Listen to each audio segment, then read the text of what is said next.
Good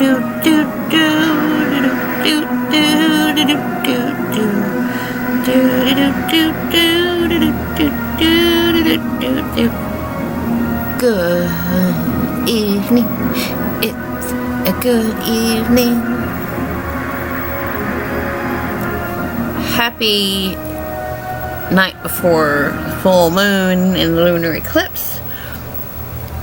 We are going to have some chaotic energy.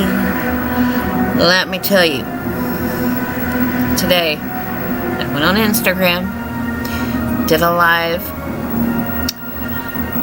Before that, I was talking to my best friend, and we were talking about a lot of stuff, and Pele came up, and I was just shuffling my cards, my favorite Oracle cards, one of my favorites, these beauties here,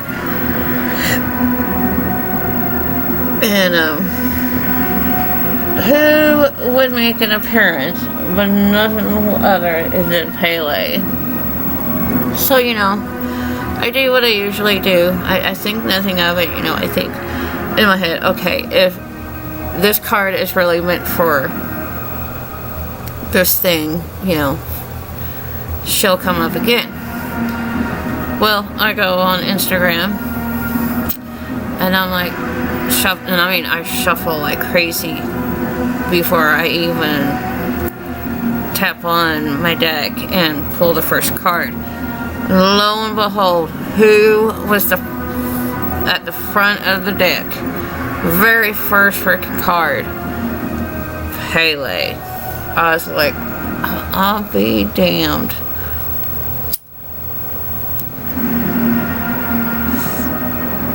So instead of like doing the divination part that was like in this book, what? Look at my character. I changed it. I'm real close.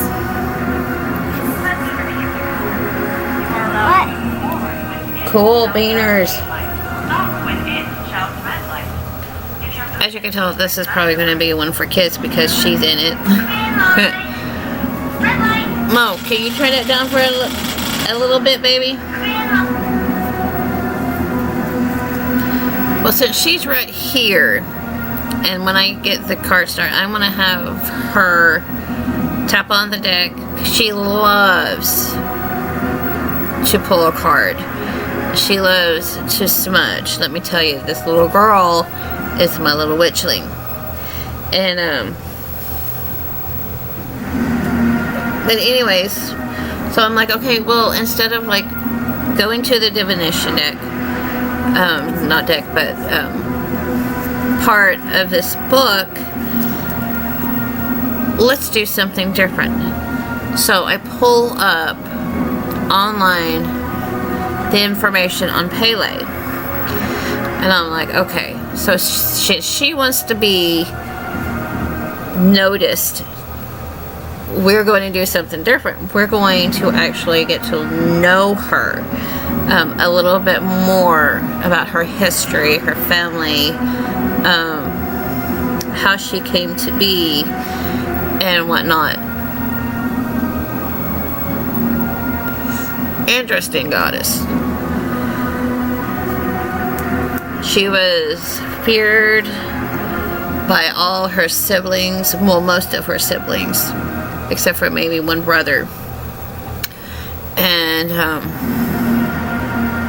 she was a very jealous sibling, very jealous, to the point of murder.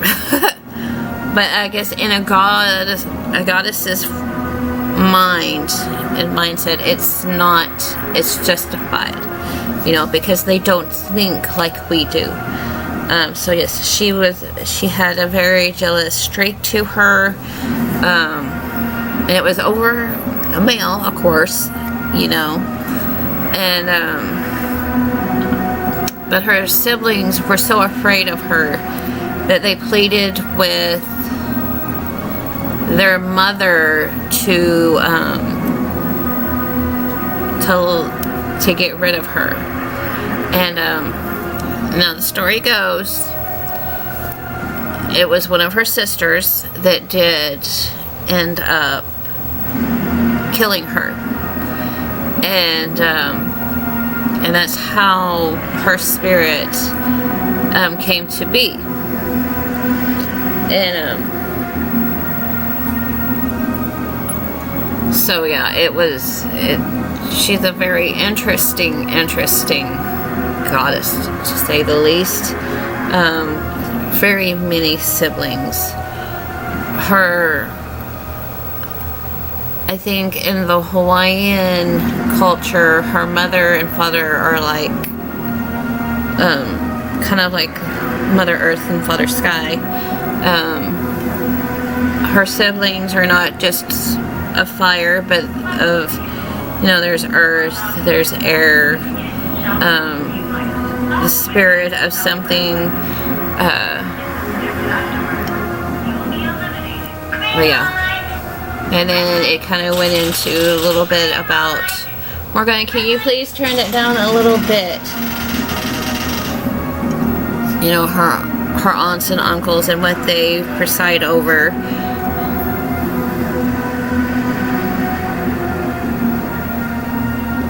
So that was interesting, because she's a very interesting goddess, and one to be recognized and respected, at least, especially if you have plans on going to her island where she presides and watches over the Hawaiian people. Don't take the fruit or the berries of on that island. They're associated with her.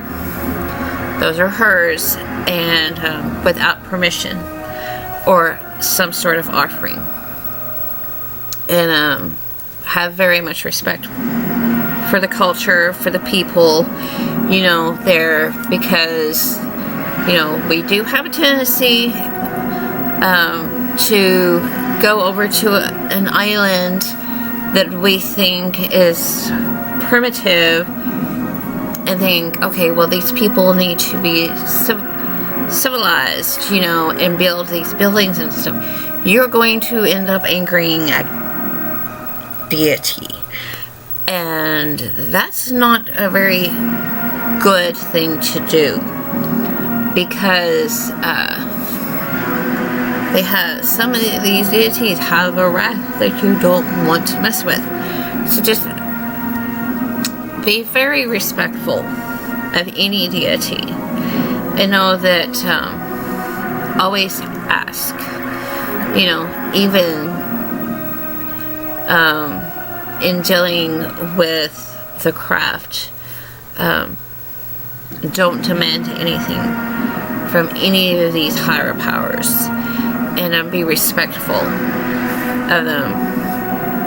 I've seen so many things on TikTok that I shake my head, because it's like these people trying to portray these deities, and I'm like, do you even get the okay by them? Because this in a way is disrespectful. To me, my deities are personal to me. I will go into detail and research, and I will let people know, if you want to know about them, you have to have that kind of relationship with them, and ask them questions, be respectful, because they are here as protectors and teachers and whatnot. And sometimes they can create a little bit of chaos in your life if they find you disrespectful. And sometimes that can be destructive. in Pele's case. But, so let's get to the card of the night. And we're gonna have my little girl over here pick out the card. Shall we? Come here, Bo.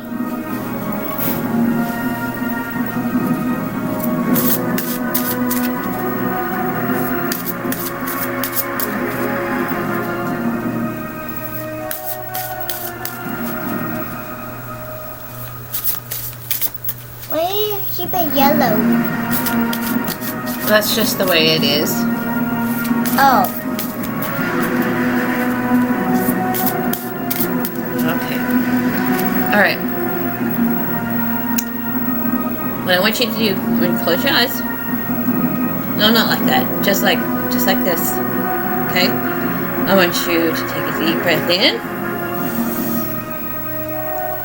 And let it out. Slowly. Okay?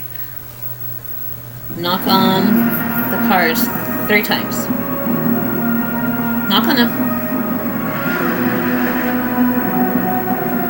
Pull the card.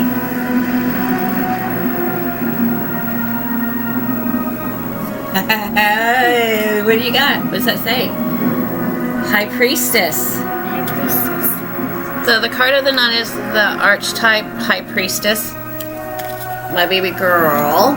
She's so talented. Mama, you want to see my character? We're doing something. Look. Yeah, I see. Fix the card. Pull the card, so yes. High Priestess it is.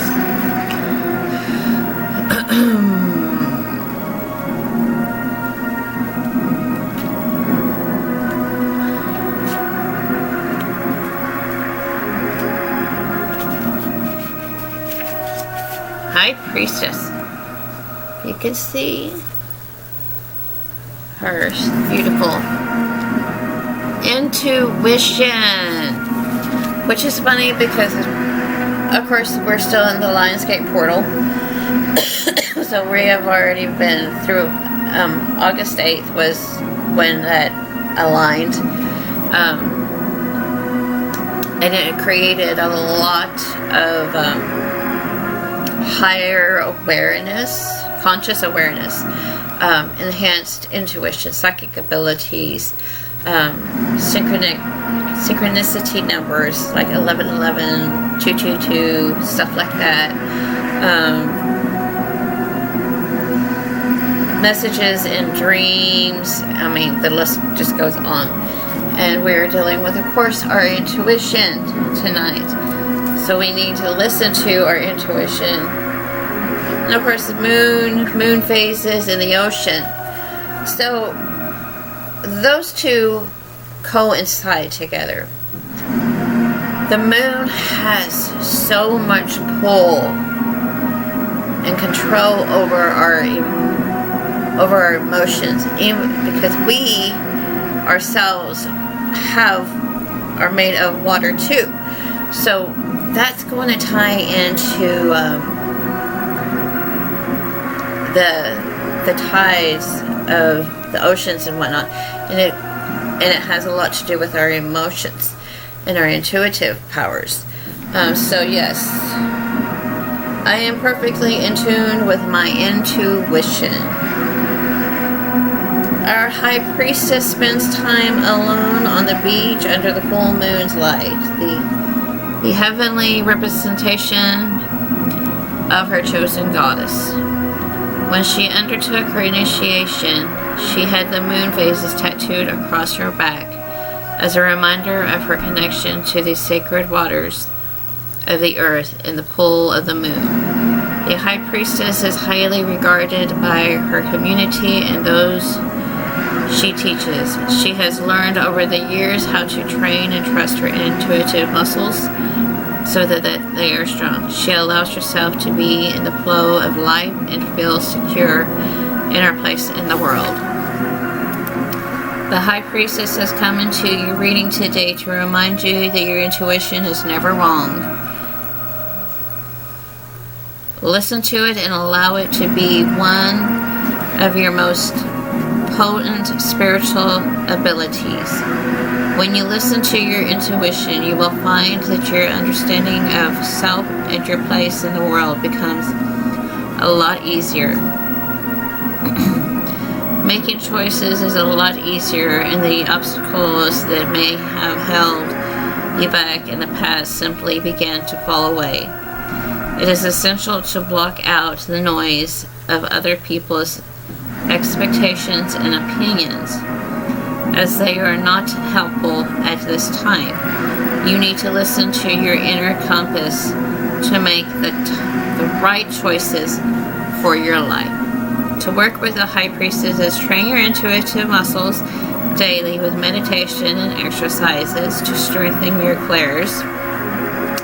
Listen to your body for signs of your intuition trying to communicate with you. Meditate on the High Priestess card in your tarot. Very good card, baby. I'm very proud of you. Again, the High Priestess. Yeah, I like her dress. Yeah. Pretty, huh? Mm-hmm. I'm playing the Squid games.